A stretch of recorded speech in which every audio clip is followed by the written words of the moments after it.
Assalamualaikum friends, welcome to my YouTube channel, back with another video.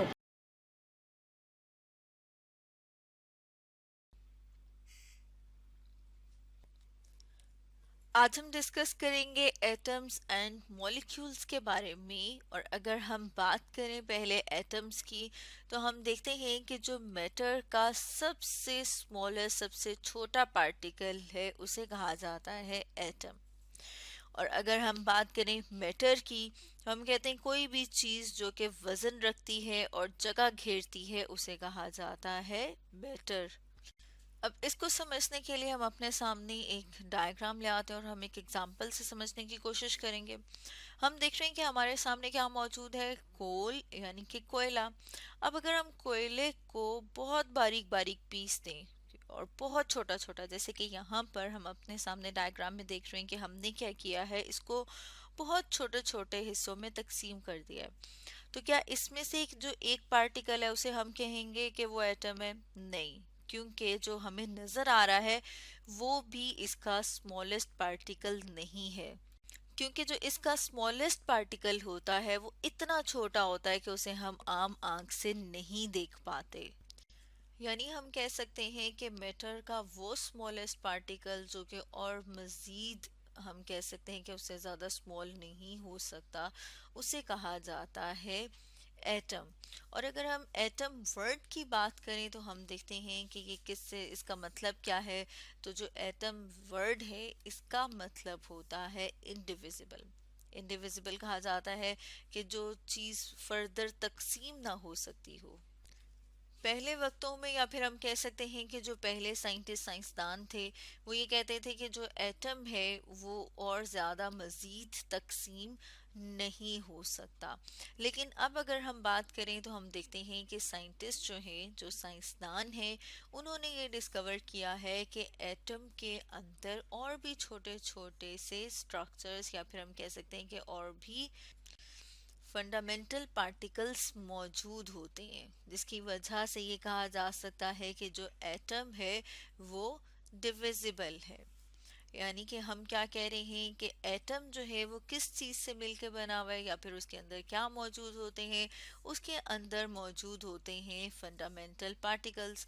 तो अगर हम साथ में एक एटम को देखें, जैसे यहाँ पर हम अपने सामने डायग्राम देख रहे हैं कार्बन एटम की। और हमने बात की थी कि जो एटम है, अब साइंटिस्ट साइंसदान कहते हैं कि वो डिविजिबल है। तो किस तरह से हम कह रहे हैं कि वो डिविजिबल है? जैसे हम यहाँ पर देख रहे हैं कि हमें यहाँ पर नज़र आ रहे हैं कि ये यहाँ पर कुछ स्ट्रक्चर्स मौजूद हैं। तो इनको एटम से बाहर निकाल सकते हैं। इन्हें कहा जाता है कि ये क्या है, ये फंडामेंटल पार्टिकल्स हैं।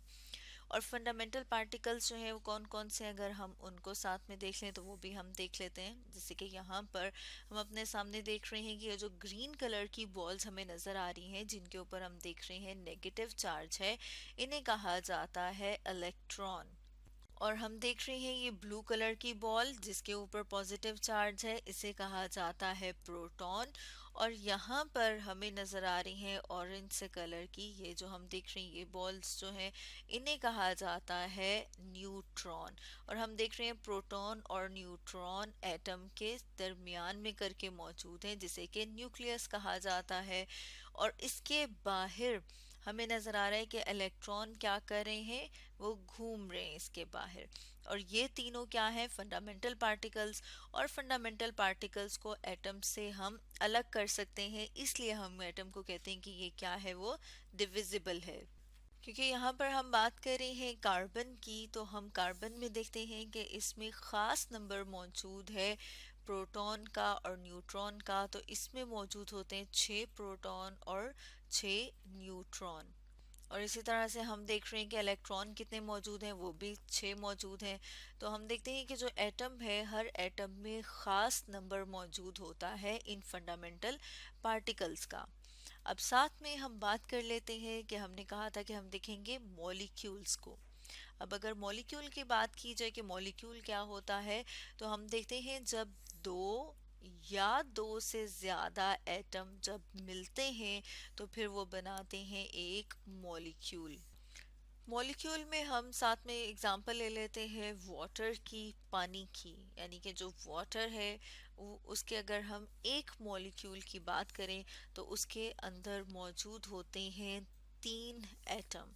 और अगर हम देखें कि वो 3 एटम कौन से हैं तो उसमें हम देख रहे हैं कि उसमें एक ऑक्सीजन का एटम और 2 हाइड्रोजन के एटम मौजूद हैं। और टोटल इसके पास कितने एटम मौजूद होते हैं? टोटल वाटर के मॉलिक्यूल के पास 3 एटम मौजूद होते हैं। और इसी तरह से हम अगर इसकी बात करें कि हम इसको लिखते किस तरह से हैं तो इसको हम लिखते हैं H2O, जो कि हमें ये बता रहा है कि इसके अंदर 2 हाइड्रोजन के और एक ऑक्सीजन का एटम मौजूद है और ये मिलके बनाते हैं एक मॉलिक्यूल।